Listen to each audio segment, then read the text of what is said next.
మొత్తానికి మరో 3 ఎన్నికలకు నోటిఫికేషన్ రాబోతా ఉంది. ఫిబ్రవరి 27న ఎన్నికలు జరగబోతా ఉన్నాయి.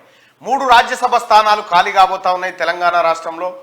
ఒకటి టానిక్లు గోళీలు ఇచ్చేటువంటి హ్యాపీరావు, ఆ తర్వాత వద్దిరాజు రవిచంద్ర గారు, ఆ తర్వాత బడుగుల లింగయ్య యాదవ్ గారు. ఈ ముగ్గురి పదవి కాలం ముగియబోతా ఉంది ఏప్రిల్ 2 తారీఖున. అయితే ఫిబ్రవరి 7 తారీఖున దేశవ్యాప్తంగా 56 రాజ్యసభ ఎంపీల పోలింగ్ జరగనుండగా 27 తారీఖు రోజు తెలంగాణలో 3 స్థానాలకు ఎన్నికలు జరగబోతా ఉన్నాయి. మరి ఈ 3 స్థానాల్లో కాంగ్రెస్ పార్టీకి 2 స్థానాలు గెలుచుకునేటువంటి అవకాశం ఉంది. అయితే ఆ 3వ స్థానం కోసం కూడా 2 స్థానాలు గెలుచుకునే అవకాశం అయితే స్పష్టంగా కనిపిస్తూ ఉంది.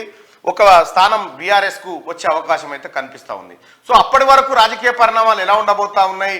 నిజంగా బీఆర్ఎస్ పార్టీ ఎమ్మెల్యేలు ఆ పార్టీలోనే ఉంటారా, లేదంటే ఇక ఏది సిరిసిల్లలో కేటీ రామారావు అహంకారాన్ని చూసి ఆ పార్టీని వదిలిపెడుతున్న నేతల తీరుగా ఉంటారా చూడాల్సినటువంటి అంశం. మొత్తానికి అదట్లా ఉంటే ఇక ఇంకోవైపు సిరిసిల్లలో కేటీ రామారావుకు ఊహించని షాక్ తగిలింది. ముస్తాబాద్ మండలంలో ఉన్నటువంటి జెడ్పీటీసీతో సహా చాలా మంది సర్పంచులు, మాజీ సర్పంచులు, ఎంపీటీసీలు టీఆర్ఎస్ పార్టీని వదులుడంటూ ఉత్తగా వెళ్ళలే.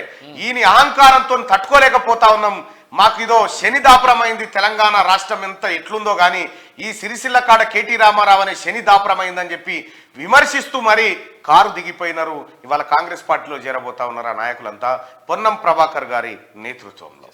సో ఇది కేటీ రామారావు అహంకారానికి పరాకాష్ట కనిపిస్తూ ఉంది. ఆ పరాకాష్ఠకు చేరిన తర్వాతనే నాయకులకు సిరిసిల్లకు స్వేచ్ఛ వచ్చినట్టుగా కనిపిస్తూ ఉంది పరిస్థితి చూస్తూ ఉంటే.